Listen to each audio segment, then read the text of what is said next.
تحریک کی، تو اب چلو ذرا اس طرز سے تحریک کا کام کریں جس طرز سے بابا جی ہمیں بتاتے ہوئے گئے کہ عقل محکم از اساس چون و چند، عقل محکم از اساس چون و چند، عشق عریاں از لباس چون و چند۔ یہ بات کہتا ہے عقل ہے جس کے اوپر بڑے جبے کبے بنے ہوئے ہیں کہ چونکہ چنانچہ آگے پیچھے کیسے، نفع کیا ہے نقصان کیا ہے۔ کہتا ہے عشق عریاں از لباس چون و چند۔ یہ بات کہتا ہے عشق جناب ان ساری چیزوں سے بے پرواہ ہو کر اس طرف جاتا ہے جس طرف محبوب کی چاہت ہو۔ اور بابا جی نے کیا کیا ہے؟ بابا جی نے وہ کیا ہے کہ سارے کہتے ہیں سنگے درے جانا وہاں تک پہنچنا کام ہے، سنگے درے جانا وہاں تک پہنچنا کام ہے، لیکن بابا جی نے فرمایا نہیں، بڑے بد نصیب جو قرار تک نہ پہنچے،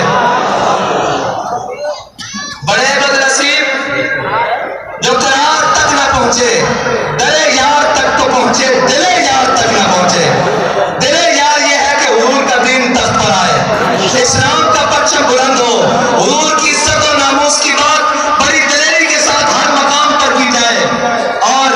میں یہ کہتا ہوں کہ لبیک کا راستہ روکنے میں جتنی تم نے زور لگایا ہے نا، کاش اتنا زور کہیں کشمیر آزاد کرنے کے لیے لگا لیا ہوتا، بلکہ اس سے 10% بھی زور اگر تم نے کشمیر آزاد کروانے کے لیے لگایا ہوتا تو آج کشمیر ہندوؤں کے تسلط میں نہ ہوتا۔ لیکن یہ یاد رکھنا،